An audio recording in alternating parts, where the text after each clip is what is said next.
Hi hello ನಮಸ್ತೆ, welcome to S electronics. ಇವತ್ತು ನಮ್ಮ ಹತ್ರ ಒಂದು ಇಂಪೋರ್ಟೆಡ್ ಟಿವಿ ಇದೆ. ಇದು ನಾರ್ಮಲ್ ಆಗಿ ಒಂದು US ಬ್ರ್ಯಾಂಡ್ ಆಗಿದ್ದು, ಇದು ನಾರ್ಮಲ್ ಆಗಿ US ಇಂದ ಇಂಪೋರ್ಟ್ ಮಾಡಿ ತಂದಿರೋ ಟಿವಿ ಇದು. ಸೊ ಈ ಟಿವಿಯಲ್ಲೂ ಸಹ ಪ್ರಾಬ್ಲಮ್ ಬಂದಿದೆ. US ಅಲ್ಲಿರೋ ಟಿವಿ ಅಂದ್ರೆ ಪ್ರಾಬ್ಲಮ್ ಬರ್ದೆ ಅಂತೂ ಇರೋದಿಲ್ಲ, ನಮ್ಮ ಕೈಗೆ ಸಿಗದೆ ಅಂತೂ ಇರೋದಿಲ್ಲ. ಸೊ ಇವತ್ತು ಈ ಟಿವಿಯಲ್ಲಿ ಏನು ಪ್ರಾಬ್ಲಮ್ ಅಂತ ನೋಡ್ಕೊಳ್ಳೋದಕ್ಕೆ ಈ ಟಿವಿನ ಓಪನ್ ಮಾಡ್ಕೊತೀನಿ. ಓಪನ್ ಮಾಡೋದಕ್ಕಿಂತ ಮುಂಚೆ ನಿಮಗೆ ಬ್ಯಾಕ್ ಕ್ಯಾಪ್ ಆದ್ರೆ ತೋರಿಸ್ತಿದ್ದೀನಿ ನೋಡಿ. ಕಂಪ್ಲೀಟ್ ಇದ್ರ ಬ್ಯಾಕ್ ಕವರ್ ಆದ್ರೆ ಈ ರೀತಿ ಇದೆ. ಇದರಲ್ಲಿ ಒಂದು ಲೋಗೋ ಇದೆ, VV ಅಂತ, 2 V ತರ ಸಿಂಬಲ್ ಇದೆ ಇದು. ಸೊ ಈ ಬ್ರ್ಯಾಂಡ್ ನ ಟಿವಿಸ್ ನಾನು ಆಲ್ರೆಡಿ ಸುಮಾರು ಟಿವಿಸ್ ಅಟೆಂಡ್ ಮಾಡಿದ್ದೀನಿ. ಬಟ್ ಇದ್ರ ಹಾರ್ಡ್ವೇರ್ ಸ್ವಲ್ಪ ವಿಚಿತ್ರವಾಗಿ ಕೊಡ್ತಾರೆ. ಯಾವ ಸೆಕ್ಷನ್ ಅಲ್ಲಿ ಏನಿರಬೇಕು ಅನ್ನೋದನ್ನ ಸ್ವಲ್ಪ ಮ್ಯಾನಿಪುಲೇಟ್ ಮಾಡಿ ಯೂನಿಕ್ ಆಗಿ ಡಿಸೈನ್ ಮಾಡಬೇಕು ಅಂತ ಈ ಟಿವಿಸ್ನ ಆದ್ರೆ ಬಿಲ್ಡ್ ಮಾಡಿರ್ತಾರೆ. ಇದರಲ್ಲಿ ನೀವು ಲೋಗೋ ಕ್ಲಿಯರ್ ಆಗಿ ನೋಡ್ಕೊಳ್ಳಿ, ಈ ರೀತಿಯಾದಂತ ಲೋಗೋ ಇದರಲ್ಲಿ ಇರುತ್ತೆ. ಮತ್ತೆ ಇದರ ಮಾಡೆಲ್ ನಂಬರ್ ಎಲ್ಲ ನೋಡೋದಾದ್ರೆ ನಮಗೆ ಈ ರೀತಿಯಾಗಿ ಸ್ಟಿಕ್ಕರ್ ಅಲ್ಲಿ ಮಾಡೆಲ್ ನಂಬರ್ಸ್ ಎಲ್ಲ ನೋಡೋದಕ್ಕೆ ಸಿಗುತ್ತೆ. ಸೊ ಇದು ಬಂದ್ಬಿಟ್ಟು 32 ಇಂಚಸ್ ಟಿವಿ ಇದು. ಇದರಲ್ಲಿ ಏನ್ ಪ್ರಾಬ್ಲಮ್ಮು ಅಂತೆಲ್ಲ ಕಂಪ್ಲೀಟ್ ಚೆಕ್ ಮಾಡ್ಕೊಳ್ಳೋದಕ್ಕೆ ಫಸ್ಟ್ ಟಿವಿನಾದ್ರೆ ಓಪನ್ ಮಾಡ್ಕೊತಿದ್ದೀನಿ. ಇದರ ಬ್ಯಾಕ್ ಕ್ಯಾಪ್ ಅಲ್ಲಿ ಯೂಸ್ ಮಾಡಿರುವಂತ ಪ್ಲಾಸ್ಟಿಕ್ ಅಂತೂ ಚೆನ್ನಾಗಿಲ್ಲ. ಇದು ಈ ಪ್ಲಾಸ್ಟಿಕ್ ತುಂಬಾ ಒಂಥರ ಗಡ್ಸು ಅಂತಾರಲ್ಲ ಆ ರೀತಿ ಇರುತ್ತೆ. ಇದು ಸ್ವಲ್ಪ ಏನಾದರೂ ಹಾರ್ಶ್ ಆಗಿ ಓಪನ್ ಮಾಡಿದ್ರೆ ಮುರಿದೇ ಹೋಗುತ್ತೆ. ಇದು ಬ್ಯಾಕ್ ಕವರು ಅಷ್ಟು ಒಂಥರ ರಫ್ ಆಗಿರುತ್ತೆ ಇದು. ಸೊ ಅದರಿಂದ ಸ್ವಲ್ಪ ಕೇರ್ಫುಲ್ ಆಗಿ ಇದನ್ನು ಓಪನ್ ಮಾಡ್ಕೊಬೇಕು.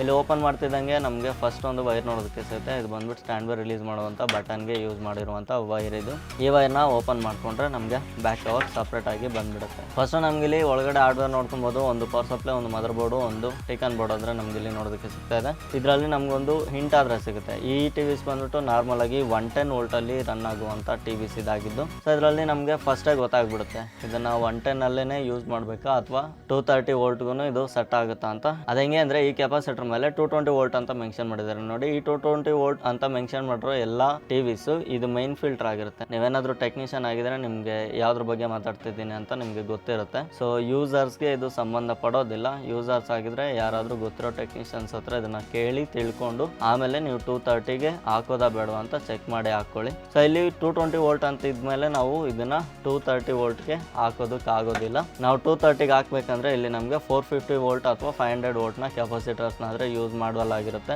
ಆ ತರ ಪವರ್ ಸಪ್ಲೈ ಬೋರ್ಡ್ಸ್ ಮಾತ್ರ ನಮಗೆ ಇಂಡಿಯನ್ ಕರೆಂಟ್ಗೆ ಡೈರೆಕ್ಟ್ ಆಗಿ ಹಾಕೋದಕ್ಕಾಗುತ್ತೆ.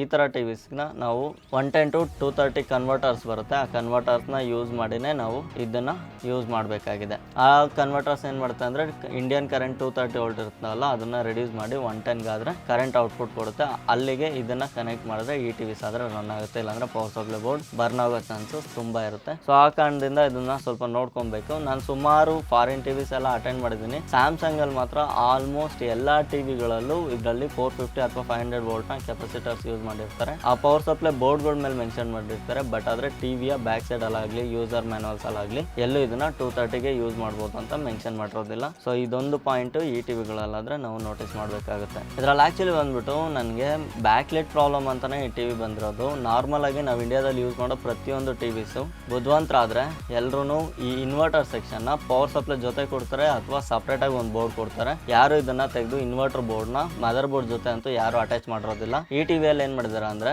ಅದಕ್ಕೆ ನಾನು ವಿಡಿಯೋ ಸ್ಟಾರ್ಟಿಂಗ್ ಅಲ್ಲಿ ಹೇಳಿದ್ದು ಇದರಲ್ಲಿ ಸ್ವಲ್ಪ ಅಸೆಂಬಲ್ ಕರೆಕ್ಟ್ ಆಗಿ ಮಾಡಿರೋದಿಲ್ಲ, ಸ್ವಲ್ಪ ಡಿಫ್ರೆಂಟ್ ಇರುತ್ತೆ ಅಂತ ನಾನು ಅದಕ್ಕೆ ಹೇಳಿದ್ದು. ಇದ್ರಲ್ಲಿ ಬಂದ್ಬಿಟ್ಟು ಇನ್ವರ್ಟರ್ ಸೆಕ್ಷನ್ ನಮಗೆ ಮದರ್ ಬೋರ್ಡ್ ಅಲ್ಲಿ ನೋಡೋದಕ್ಕೆ ಸಿಗುತ್ತೆ. ಸೊ ಇಲ್ಲಿ ನೀವು ನೋಡ್ತಾ ಇರಬಹುದು ಇಷ್ಟು ಕಾಯಿಲ್ಸ್ ಆದ್ರೆ ಇಲ್ಲಿ ಬರ್ನ್ ಆಗಿದೆ. ಈ ಬರ್ನ್ ಆಗಿರೋ ಕಾಯಿಲ್ಸ್ ಇಂದಾನೆ ಇವಾಗ ಬ್ಯಾಕ್ ಲೈಟ್ ಹೋಗಿರೋದು. ಬ್ಯಾಕ್ ಲೈಟ್ ಆಕ್ಚುಲಿ ವೀಕ್ ಆಗಿರೋ ಕಾರಣದಿಂದ ಈ ಕಾಯಿಲ್ಸ್ ಎಲ್ಲ ಓವರ್ ಹೀಟ್ ಆಗಿ ಇಲ್ಲಿ PCB ಆದ್ರೆ ಬರ್ನ್ ಆಗಿದೆ. ಫಸ್ಟ್ ಇವಾಗ ಈ ಕನೆಕ್ಟ್ ನ ರಿಮೂವ್ ಮಾಡ್ಕೊಂಡು ನಮ್ಮ ಬ್ಯಾಕ್ ಲೈಟ್ ಟೆಸ್ಟ್ ಅಲ್ಲಿ ಇದನ್ನ ಟೆಸ್ಟ್ ಮಾಡ್ಕೊಂತ ಇದ್ದೀನಿ. ಇದನ್ನ ಟೆಸ್ಟ್ ಮಾಡ್ಬೇಕಾದ್ರೆ ನನಗೆ ಇಲ್ಲಿ 45 ವೋಲ್ಟ್ ಅಂತ ತೋರಿಸ್ತಾ ಇದೆ. ಇಲ್ಲಿ ಲೈಟ್ ಆಗಿ ಬ್ಯಾಕ್ ಲೈಟ್ ಕೂಡ ಕಾಣಿಸ್ತಾ ಇದೆ. ಅದು ಒಂದು ಸ್ಟ್ರಿಪ್ ನ ಕಥೆ ಆಯ್ತು. ಇನ್ನು 2 ಸ್ಟ್ರಿಪ್ ಇದೆ. ಇದರಲ್ಲಿ ಎಲ್ಲ 1 by 1 ಎಲ್ಲ ಸ್ಟ್ರಿಪ್ಸ್ ಅನ್ನು ಚೆಕ್ ಮಾಡ್ಕೊಂಡಾಗ ಇಲ್ಲಿ ಬ್ಯಾಕ್ ಲೈಟ್ ಇಶ್ಯೂ ಅನ್ನೋದು ಕನ್ಫರ್ಮ್ ಆಯ್ತು. ಟಿವಿನ ಆನ್ ಮಾಡಿ ಒಂದ್ಸರಿ ತೋರಿಸ್ತಾ ಇದ್ದೀನಿ ನೋಡಿ. ಇಲ್ಲಿ ಲೈಟ್ ಆಗಿ ಯೂಟ್ಯೂಬ್ ಅನ್ನೋದು ನಮ್ಗೆ ಇಲ್ಲಿ ನೋಡೋದಕ್ಕೆ ಸಿಗ್ತಾ ಇದೆ. ಪಿಕ್ಚರ್ ನಿಮ್ಗೆ ಪ್ಲೇ ಮಾಡಿ ತೋರಿಸ್ತಾ ಇದ್ದೀನಿ. ತುಂಬಾ ಲೈಟ್ ಆಗಿ ಕಾಣಿಸ್ತಾ ಇದೆ, ಅಷ್ಟು ಕ್ಲಿಯರ್ ಆಗಿ ಏನು ಕಾಣಿಸ್ತಾ ಇಲ್ಲ. ಇದು ತುಂಬಾ ಹಳೆ ಟಿವಿ ಆಗಿರೋದ್ರಿಂದ ನಾವು ಟಾರ್ಚ್ ಹಾಕಿ ನೋಡಿದ್ರು ಡಿಸ್ಪ್ಲೇ ಸ್ವಲ್ಪ ದಪ್ಪ ಇರುತ್ತೆ, ಗ್ಲಾಸ್ ದಪ್ಪ ಇರುತ್ತೆ. ಆ ಕಾರಣದಿಂದ ಪಿಕ್ಚರ್ ಅಷ್ಟು ಈಸಿಯಾಗಿ ನಮ್ಗೆ ಆಚೆ ನೋಡೋದಕ್ಕೆ ಸಿಗೋದಿಲ್ಲ. ಫೈನಲ್ ಆಗಿ ಇದರಲ್ಲಿ ಬ್ಯಾಕ್ ಲೈಟ್ ಇಶ್ಯೂ ಅಂತ ಕನ್ಫರ್ಮ್ ಮಾಡ್ಕೊಂಡು ಬ್ಯಾಕ್ ಲೈಟ್ ಯೂನಿಟ್ ನ ಓಪನ್ ಮಾಡ್ಕೊಳ್ಳೋದಕ್ಕೆ ಇಲ್ಲಿ ಪವರ್ ಕೇಬಲ್ ನಾದ್ರೂ ರಿಮೂವ್ ಮಾಡಿದ್ದೀನಿ. ಮತ್ತೆ ಇಲ್ಲಿರುವ 2 ಸ್ಪೀಕರ್ ಗಳನ್ನು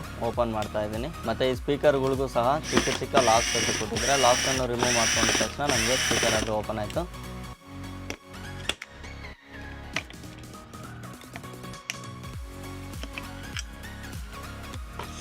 ಇಲ್ಲಿ ಡಿಸ್ಪ್ಲೇ ಮೇಲೆ ನೋಡ್ಬೋದು ಡಿಸ್ಪ್ಲೇಯ ಬ್ರ್ಯಾಂಡ್ ನೇಮು ಮತ್ತು ಡಿಸ್ಪ್ಲೇ ಪಾರ್ಟ್ ನಂಬರ್ ಇಲ್ಲಿದೆ. ಈ ನಂಬರ್ನ ನೀವು ಬೇಕಾದ್ರೆ ಗೂಗಲ್ ಮಾಡಿ ಚೆಕ್ ಮಾಡ್ಕೊಬೋದು. ಇದರಲ್ಲಿ ವಿಜಿಯೋ ಬ್ರ್ಯಾಂಡ್ದೇ ಡಿಸ್ಪ್ಲೇ ಬರೋದಿಲ್ಲ, ವಿಜಿಯೋ ಜಸ್ಟ್ ಟಿವಿ ಬ್ರ್ಯಾಂಡ್ ಆಗಿರುತ್ತೆ. ಇದರಲ್ಲಿ ನಮಗೆ BOE ಬ್ರ್ಯಾಂಡ್ನ ಡಿಸ್ಪ್ಲೇನಾದರೆ ಯೂಸ್ ಮಾಡಲಾಗಿದೆ. ಸೊ ಇದನ್ನು ಕಂಪ್ಲೀಟ್ ಅಸೆಂಬಲ್ ಮಾಡಿರೋ ಬ್ರ್ಯಾಂಡ್ ಬಂದುಬಿಟ್ಟು TP PV ಅಂತ ಒಂದು ಚೈನೀಸ್ ಬ್ರ್ಯಾಂಡು. ಸೊ ಇವರು ಇದನ್ನ ಅಸೆಂಬಲ್ ಮಾಡಿರ್ತಾರೆ. ಈ ರೀತಿಯಾಗಿ 220 ವೋಲ್ಟು 110 ವೋಲ್ಟು ಕನ್ವರ್ಟರ್ ಬರುತ್ತೆ. ಈ ಕನ್ವರ್ಟರ್ ಇಂದಾನೆ ನಾನು ಈ ಟಿವಿನ ಆನ್ ಮಾಡ್ಕೊಂಡಿದ್ದು. ಸೊ ಈ ಕನ್ವರ್ಟರ್ಸ್ ಆಲ್ರೆಡಿ ನನ್ನ ಹತ್ರ ಅವೈಲೇಬಲ್ ಇರುತ್ತೆ, ಯಾಕಂದ್ರೆ ನಂಗೆ ಟೆಸ್ಟಿಂಗ್ ಪರ್ಪಸ್ಗೋಸ್ಕರ ಬೇಕಾಗುತ್ತೆ. ಸೊ ಅದಕ್ಕೋಸ್ಕರ ಇದು ನಾನು ಸಪ್ರೇಟ್ ಆಗಿ ಟೆಸ್ಟಿಂಗ್ ಪರ್ಪಸ್ಗೋಸ್ಕರ ಇಟ್ಟಿದ್ದೀನಿ. ಇದರಲ್ಲಿ ತುಂಬಾ ಜಾಸ್ತಿ ಸ್ಕ್ರೂಗಳನ್ನಾದ್ರೆ ಯೂಸ್ ಮಾಡಿದ್ರೆ ನೀವೆಲ್ಲ ಒಂದು ಸೈಡಿಂದ ನೋಡ್ಕೊಂತ ಬನ್ನಿ ಎಷ್ಟು ಸ್ಕ್ರೂ ಇದೆ ಅಂತ. ಫಸ್ಟ್ ಇದರ ಫ್ರಂಟ್ ಫ್ರೇಮ್ ಓಪನ್ ಮಾಡ್ಕೊಳ್ಳೋದಕ್ಕೆ ಇಲ್ಲಿ 4 ಕಡೆ ಸ್ಕ್ರೂಗಳನ್ನಾದ್ರೆ ರಿಮೂವ್ ಮಾಡ್ಕೊಬೇಕಾಗುತ್ತೆ. 4 ಕಡೆ ಈ ಸ್ಕ್ರೂಗಳನ್ನ ರಿಮೂವ್ ಮಾಡ್ಕೊಂಡ್ಮೇಲೆ ನಮಗೆ ಮೇಲ್ಗಡೆ ಇರುವಂತ ಫ್ರೇಮ್ ಓಪನ್ ಆಗುತ್ತೆ. ಇವಾಗ ಡಿಸ್ಪ್ಲೇಗೆ ಅಟ್ಯಾಚ್ ಆಗಿರೋ FFCನ ರಿಮೂವ್ ಮಾಡ್ಕೊಂಡ್ಮೇಲೆ ಇಲ್ಲಿ ಸ್ವಲ್ಪ ಗಮ್ ಇದೆ, ಈ ಗಮ್ನ ರಿಮೂವ್ ಮಾಡ್ಕೊಂಡು ಡಿಸ್ಪ್ಲೇನ ಆದ್ರೆ ತೆಗೆದಿದ್ದೀನಿ. ಡಿಸ್ಪ್ಲೇ ಕೆಳಗಡೆ ಇರುವಂತ ಒಂದು ಫ್ರೇಮ್ನ ಮತ್ತೆ ಓಪನ್ ಮಾಡ್ಕೊತಾ ಇದ್ದೀನಿ. ಈ ಫ್ರೇಮ್ಗೆ ಯಾವುದೇ ರೀತಿಯಾದ ಸ್ಕ್ರೂಗಳಿಲ್ಲ, ಇದಕ್ಕೆ ಯಾರು ಸ್ಕ್ರೂಗಳು ಕೊಡೋದು ಇಲ್ಲ. ಸೊ ಈ ಫ್ರೇಮ್ನ ರಿಮೂವ್ ಮಾಡ್ಕೊಂಡ್ಮೇಲೆ ನಮಗೆ ಮೇನ್ ಡಿಫ್ಯೂಸರ್ ಶೀಟ್ ಮತ್ತೆ ರಿಫ್ಲೆಕ್ಟರ್ ಶೀಟ್ಸ್ ಆದ್ರೆ ನೋಡೋದಕ್ಕೆ ಸಿಗುತ್ತೆ. ಈ ಡಿಫ್ಯೂಸರ್ ಶೀಟ್ನ ರಿಮೂವ್ ಮಾಡ್ಕೊಂಡ್ಮೇಲೆ ನಮಗೆ ಒಳಗಡೆ ರಿಫ್ಲೆಕ್ಟರ್ ಶೀಟ್ ಆದ್ರೆ ಇದೆ. ಇಲ್ಲಿ ನಮಗೆ ಟೋಟಲ್ ಆಗಿ 3 ಸ್ಟ್ರಿಪ್ಸ್ ಆದರೆ ನೋಡೋದಕ್ಕೆ ಸಿಗ್ತಾ ಇದೆ. ಈ ರಿಫ್ಲೆಕ್ಟರ್ ಶೀಟ್ನ ರಿಮೂವ್ ಮಾಡಿದ್ಮೇಲೆ ಆ್ಯಕ್ಚುಯಲ್ ಬ್ಯಾಕ್ ಲೈಟ್ನ ಯೂನಿಟ್ ಆದರೆ ನಮಗೆ ನೋಡೋದಕ್ಕೆ ಸಿಗ್ತಾ ಇದೆ. ಈ ಬ್ಯಾಕ್ ಲೈಟಲ್ಲಿ ಏನು ಪ್ರಾಬ್ಲಮ್ ಅಂತ 1 ಬೈ 1 ಒಂದೊಂದೇ ಸ್ಟ್ರಿಪ್ ಆದರೆ ಚೆಕ್ ಮಾಡ್ಕೊತಾ ಇದ್ದೀನಿ. ಇಲ್ಲಿ ಸೆಕೆಂಡ್ ಸ್ಟ್ರಿಪ್ಪಲ್ಲಿ ನೋಡ್ಬೋದು ನಮ್ಗೆ ಇಲ್ಲಿ ಸ್ವಲ್ಪ LEDs ಆದರೆ ಬರ್ತಾ ಇಲ್ಲ, ಇನ್ನು ಸ್ವಲ್ಪ LEDs ಬರ್ತಾ ಇದೆ. ಫಸ್ಟ್ನ ಸ್ಟ್ರಿಪ್ನ ಕತೆ ಕೂಡ ಅದೇ ರೀತಿಯಾಗಿರುತ್ತೆ. ನೆಕ್ಸ್ಟ್ ಇಲ್ಲಿ ಒಂದೊಂದೇ LEDನ ಆದರೆ ಚೆಕ್ ಮಾಡ್ಕೊತಾ ಇದ್ದೀನಿ. ಇದರಲ್ಲಿ ಕೆಲವೊಂದು LEDs ಓಕೆ ಇದೆ, ಕೆಲವೊಂದು LEDs ಆದರೆ ಪ್ರಾಬ್ಲಮ್ ಇದೆ. ಸೊ ಕೆಲವೊಂದು LEDs ಕರೆಕ್ಟ್ ಆಗಿದ್ದು, ಕೆಲವೊಂದು LEDs ಪ್ರಾಬ್ಲಮ್ ಇದೆ ಅಂದರೆ ನಾವು ಇದನ್ನು ಯಾವುದೇ ರೀತಿ ತಲೆ ಕೆಡಿಸ್ಕೊಳ್ಳೋ ಅವಶ್ಯಕತೆ ಇಲ್ಲ. ಜಸ್ಟ್ ನಾನು ನಿಮಗೆ ಚೆಕ್ ಮಾಡಿ ತೋರಿಸ್ತಾ ಇದ್ದೀನಿ ಅಷ್ಟೇ. ಸೊ ಯಾವುದೇ ಬ್ಯಾಕ್ ಲೈಟ್ ಪ್ರಾಬ್ಲಮ್ ಇದ್ರೂ ಕಂಪ್ಲೀಟ್ ಯೂನಿಟ್ನ ಆದರೆ ಚೇಂಜ್ ಮಾಡಬೇಕಾಗುತ್ತೆ.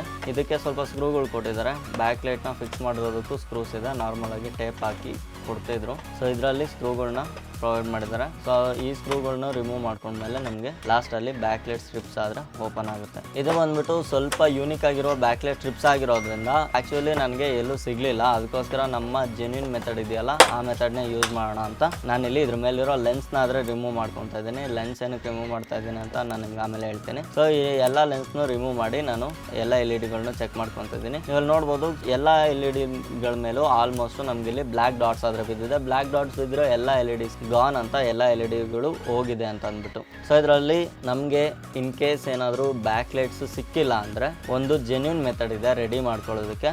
ಬ್ಯಾಕ್ ಲೈಟ್ ಸ್ಟ್ರಿಪ್ ಅದೇ ಇರುತ್ತೆ, ಅದರಲ್ಲಿರೋ ಸಿಂಗಲ್ ಇಂಡಿವಿಜುವಲ್ LEDs ಇರುತ್ತಲ್ಲ ಅದನ್ನು ರೀಪ್ಲೇಸ್ ಮಾಡಿ ನಾವು ಇದನ್ನು ರೆಡಿ ಮಾಡ್ಕೊಬೋದು. ಸೊ ಅದು ಬಂದ್ಬಿಟ್ಟು ನಾರ್ಮಲ್ ಆಗಿ ಈ ರೀತಿಯಾಗಿ ರೋಲ್ ಬರುತ್ತೆ. ರೋಲಲ್ಲಿ ಅಪ್ರಾಕ್ಸ್ ಒಂದು 4000 ಪೀಸ್ ಇರುತ್ತೆ ಇದು. ಸೊ ಈ ಥರ ರೋಲು ನಮ್ಮ ಹತ್ರ ಅವೈಲೇಬಲ್ ಇರುತ್ತೆ. ಇನ್ ಕೇಸ್ ನೀವೇನಾದರೂ ಟೆಕ್ನಿಷಿಯನ್ ಆಗಿದ್ರೆ ಈ ರೀತಿ LEDಗಳನ್ನ ನಾವು ನಿಮಗೆ ಪ್ರೊವೈಡ್ ಮಾಡ್ತೀವಿ. ನಿಮ್ಗೇನಾದರೂ ಈ LEDs ಬೇಕಂದರೆ ನೀವು ನನ್ನ ಕಾಂಟ್ಯಾಕ್ಟ್ ಮಾಡ್ಬೋದು. ಕೆಳಗಡೆ ಇರೋ ನಂಬರ್ಗೆ ನೀವು ವಾಟ್ಸಪ್ ಮಾಡಿ ಸಹ ನನ್ನ ಕಾಂಟ್ಯಾಕ್ಟ್ ಮಾಡ್ಬೋದು. ಸೊ ನೀವು ಇಲ್ಲಿ ನೋಡ್ತಾ ಇದ್ರಲ್ವಾ, ಈ ರೀತಿ LEDಸ್ನ ರೀಪ್ಲೇಸ್ ಮಾಡಬೇಕಾಗುತ್ತೆ. ಮತ್ತು ಇದರಲ್ಲಿ ಇನ್ನೊಂದು ಏನಂದರೆ ಎಲ್ಲ LEDಗಳನ್ನು ಮಸ್ಟ್ ಆ್ಯಂಡ್ ಶುಡ್ ಚೇಂಜ್ ಮಾಡಬೇಕಾಗುತ್ತೆ. ನಾನು ಅದನ್ನು ಎಲ್ರಿಗೂ ಒತ್ತಿ ಹೇಳ್ತಾ ಇದ್ದೀನಿ. ನೀವು ಯಾವುದೇ ಟಿವಿಯಲ್ಲಿ LEDs ಚೇಂಜ್ ಮಾಡೋದಾಗಲಿ ಅಥವಾ ಫುಲ್ ಕಂಪ್ಲೀಟ್ ಸ್ಟ್ರಿಪ್ಸ್ ಚೇಂಜ್ ಮಾಡೋದಾಗಲಿ ಮಾಡಿದ್ರೆ ಕಂಪ್ಲೀಟ್ ಎಲ್ಲ LEDಗಳನ್ನು ಒಂದೇ ಸರಿಗೆ ಚೇಂಜ್ ಮಾಡಬೇಕಾಗಿ ಹೇಳ್ತಾ ಇದ್ದೀನಿ. ಯಾಕಂದರೆ ಅದು ಹಳೆ LEDಗೂ ಹೊಸ LEDಗೂ ಮ್ಯಾಚ್ ಆಗೋದಿಲ್ಲ. ಮ್ಯಾಚ್ ಆಗಿಲ್ಲ ಅಂದರೆ ಆಂಪೇರ್ ವೇರಿಯೇಷನ್ ಬರುತ್ತೆ, ಮತ್ತು ವೋಲ್ಟೇಜ್ ವೇರಿಯೇಷನ್ ಬರುತ್ತೆ, ಇಲ್ಲಾಂದರೆ ಲೂಮಿನಸ್ ವೇರಿಯೇಷನ್ ಬರುತ್ತೆ. ಈ ಎಲ್ಲ ಕಾರಣಗಳಿಂದನೂ ಹಳೆ LEDಗಳು ಮತ್ತೆ ಬೇಗ ಹೋಗೋ ಚಾನ್ಸಸ್ ಇರುತ್ತೆ, ಹೊಸ LEDಗಳು ಉಳ್ಕೊತವೆ. ಅವಾಗ ಮತ್ತೆ ಟಿವಿನ ಓಪನ್ ಮಾಡೋ ಪರಿಸ್ಥಿತಿ ಬರೋದಿಲ್ಲ. ಅದಕ್ಕೋಸ್ಕರ ಎಲ್ಲನೂ ಒಂದೇ ಸರಿ ಚೇಂಜ್ ಮಾಡಿಟ್ರೆ ಮಿನಿಮಮ್ ಒಂದು 4 to 5 years ಅಂತೂ ಖಂಡಿತ ಇದನ್ನು ಮುಟ್ಟೋ ಅವಶ್ಯಕತೆ ಇರೋದಿಲ್ಲ ಅಂತ ನಾನು ಪರ್ಸ್ನಲ್ ಒಪಿನಿಯನ್. ಯಾಕಂದರೆ ಇದಕ್ಕೆ ಮುಂಚೆ ನಾವು ಜಾಸ್ತಿ ಎಕ್ಸ್ಪೆರಿಮೆಂಟ್ಗಳೆಲ್ಲ ಮಾಡಿದ್ದೀವಿ, ಬಟ್ ಅದ್ಯಾವುದು ಎಕ್ಸ್ಪೆರಿಮೆಂಟ್ಗಳು ಸಕ್ಸಸ್ ಆಗಲಿಲ್ಲ. ಸೊ ಅದಕ್ಕೋಸ್ಕರ ಇದೇ ಫೈನಲ್ ಮೆಥಡ್ ಅಂತ ಈ ಒಂದು ಮೆಥಡ್ನ ನಾನು ಎಲ್ರಿಗೂ ರೆಕಮೆಂಡ್ ಮಾಡ್ತೀನಿ. ಫೈನಲ್ ಆಗಿ ನೀವು ಇಲ್ಲಿ ನೋಡ್ಬೋದು ನಮ್ಮ ಬ್ಯಾಕ್ ಲೈಟ್ ಯೂನಿಟ್ ಆದರೆ ಕಂಪ್ಲೀಟ್ ಓಕೆ ಆಗಿದೆ. ಮೇಯ್ನ್ ಇದರಲ್ಲಿ ಏನು ಕಷ್ಟ ಆಗುತ್ತೆ ಅಂದರೆ ಆ ಲೆನ್ಸ್ ಇದೆಯಲ್ಲ, ಲೆನ್ಸ್ನ ಅಕ್ಯುರೇಟ್ ಆಗಿ ಕೂರಿಸೋದು ಸ್ವಲ್ಪ ಕಷ್ಟ ಆಗುತ್ತೆ. ಲೆನ್ಸ್ ಎಲ್ಲ ಅಕ್ಯುರೇಟ್ ಆಗಿ ಯಾವ ರೀತಿ ಕೂರಿಸೋದು ಅದೆಲ್ಲ ಕಂಪ್ಲೀಟ್ ಒಂದು ಸಪ್ರೇಟ್ ವಿಡಿಯೋ ಮಾಡಿದ್ದೀನಿ. ಅದರ ಲಿಂಕ್ ಬೇಕಾದ್ರೆ ನಾನು ಲಾಸ್ಟಲ್ಲಿ ಎಂಡ್ ಕಾರ್ಡಲ್ಲಿ ಹಾಕಿರ್ತೀನಿ, ಅಥವಾ ಇಲ್ಲಿರೋ ಐ ಕಾರ್ಡಿಂದನೂ ನೀವು ಆ ವಿಡಿಯೋಸ್ ಆದರೆ ಚೆಕ್ ಮಾಡ್ಬೋದಾಗಿದೆ. ಈ ರೀತಿ LEDs ನಮ್ಮ ಹತ್ರ ಅವೈಲೇಬಲ್ ಇದೆ. ಇನ್ ಕೇಸ್ ನಿಮಗೆ ಇದ್ರ ಬಗ್ಗೆ ಏನಾದರೂ ಹೆಚ್ಚಿಗೆ ಡೀಟೇಲ್ಸ್ ಬೇಕಂದರೆ ಅದ್ರದ್ದು ಒಂದು ಸಪ್ರೇಟ್ ವಿಡಿಯೋ ಮಾಡಿದ್ದೀನಿ. ಆ ವಿಡಿಯೋದ ಲಿಂಕ್ನು ನಾನು ಎಂಡ್ ಕಾರ್ಡಲ್ಲಿ ಕೊಟ್ಟಿರ್ತೀನಿ. ಸೊ ನೋಡಿದ್ರಲ್ವ ಫ್ರೆಂಡ್ಸ್, ಇದಾಗಿತ್ತು ಇವತ್ತಿನ ಈ TV ರಿಪೇರ್ ವಿಡಿಯೋ. ಸೊ ಈ ರೀತಿ ಸುಮಾರು ಮಾಡಲ್ಸ್ನ ಬ್ಯಾಕ್ ಲೈಟ್ಸ್ ಆದರೆ ನಮಗೆ ಮಾರ್ಕೆಟಲ್ಲಿ ಅವೈಲೇಬಲ್ ಇಲ್ಲ. ಆ ಟೈಮಲ್ಲಿ ನಾವು ಈ ಮೆಥಡಿಂದ 100% ಜೆನ್ಯೂನ್ ಆಗಿ TVಸ್ನ ಆದರೆ ರೆಡಿ ಮಾಡ್ಕೊಬೋದಾಗಿದೆ. ಸೊ ನೆಕ್ಸ್ಟ್ ವಿಡಿಯೋದಲ್ಲಿ ಇನ್ನೊಂದು ಇಂಟ್ರೆಸ್ಟಿಂಗ್ TV ರಿಪೇರ್ ವಿಡಿಯೋ ಜೊತೆ ಆದರೆ ಸಿಗ್ತೀನಿ. ಅಲ್ಲಿವರೆಗೂ ಟೇಕ್ ಕೇರ್, ಬಾಯ್.